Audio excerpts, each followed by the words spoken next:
আজ করব ডিম ভাজি। 4টে ডিম সেদ্ধ করে নিয়েছি, ছোট করে টুকরো করে নিয়েছি। পেঁয়াজ ছোট করে কেটে নিয়েছি। 4টে কাঁচা লঙ্কা নিয়েছি, ধনেপাতা নিয়েছি, টমেটো নিয়েছি। পরিমাণ মতো নুন দিয়েছি।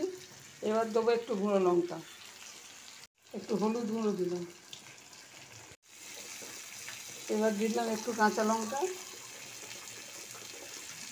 একটু ধনেপাতা।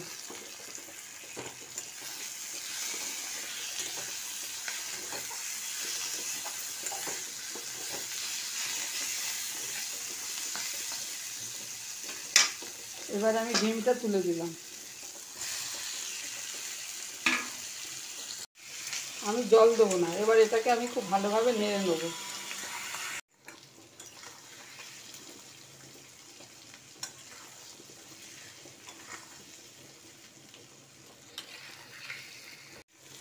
আমার ডিম ভাজি হয়ে গেছে।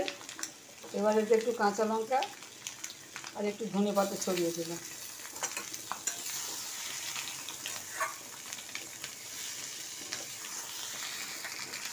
ডিম ভাজি রেডি। আমার ডিম ভাজি রেডি। যদি রেসিপি ভালো লাগে শেয়ার করবেন, সাবস্ক্রাইব করবেন। এই ভাজি দিয়ে রুটি পরোটা খেতে খুব ভালো লাগবে।